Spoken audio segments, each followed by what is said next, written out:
ज्यादातर ट्रेडर्स पैसा इसलिए नहीं गवाते क्योंकि वो मेहनत नहीं करते, बल्कि इसलिए क्योंकि उनके पास एक भरोसेमंद रूल्स बेस्ड सेटअप नहीं होता। और बिना सॉलिड सेटअप के ट्रेडिंग असल में ट्रेडिंग नहीं होती, वो सिर्फ गैम्बलिंग होती है।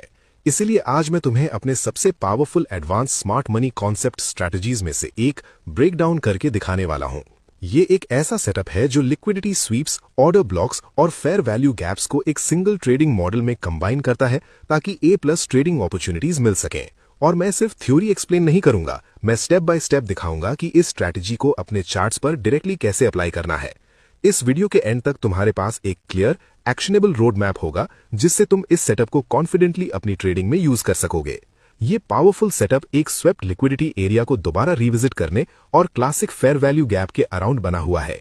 इन दोनों कॉन्सेप्ट्स को कंबाइन करने से एक हाई प्रोबेबिलिटी ट्रेडिंग मॉडल बनता है जो बुलिश और बियरिश दोनों मार्केट कंडीशंस में अच्छा परफॉर्म करता है। बुलिश सिनेरियो में ये सेटअप तब बनता है जब प्राइस वापस उस जोन में आता है जहां पहले सेल साइड लिक्विडिटी स्वीप हो चुकी होती है, जैसे किसी की डिमांड जोन के लोज, कोई मेजर लो या लोज का क्लस्टर, और वहां से क्लीन रिजेक्शन दिखाता है।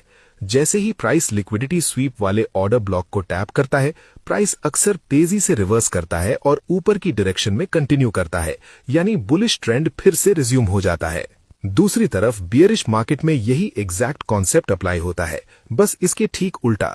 यहां सेटअप तब बनता है जब प्राइस उस एरिया को दोबारा विजिट करता है जहां बाई साइड लिक्विडिटी पहले ही स्वीप हो चुकी होती है, जैसे किसी की सप्लाई जोन के हाइज या इक्वल हाइज का क्लस्टर। उस लेवल से एक तेज रिजेक्शन ड्रॉप के लिए स्टेज सेट करता है जो बियरिश ट्रेंड की कंटिन्यूएशन कंफर्म करता है। अब तुम पूछ सकते हो, इस सेटअप को इतना पावरफुल क्या बनाता है? इस सेटअप के पीछे की लॉजिक सिंपल है लेकिन बहुत स्ट्रांग है। स्मार्ट मनी आमतौर पर प्राइस को की एरियाज के पास ले जाती है ताकि मार्केट और ट्रेडर्स को मैनिपुलेट करके अपने ऑर्डर्स एग्जीक्यूट करने के लिए इनफ वॉल्यूम बना सके। और ज्यादातर वो ये काम एक क्विक मूव से करती है जो किसी की लेवल के ऊपर या नीचे लिक्विडिटी स्वीप करता है और उसके बाद ऑपोजिट डायरेक्शन में एक शार्प और तेज रिवर्सल देता है। ये जोन्स वही जगह होती हैं जहां स्मार्ट मनी पहली बार अपनी पोजीशंस एंटर करती है। ये मैनिपुलेशन एरियाज होती हैं जो मेन इंस्टीट्यूशनल ऑर्डर्स एग्जीक्यूट होने से पहले बनती हैं। इसीलिए इनका इतना वेट होता है। प्राइस अक्सर इन लेवल्स को रिस्पेक्ट करता है।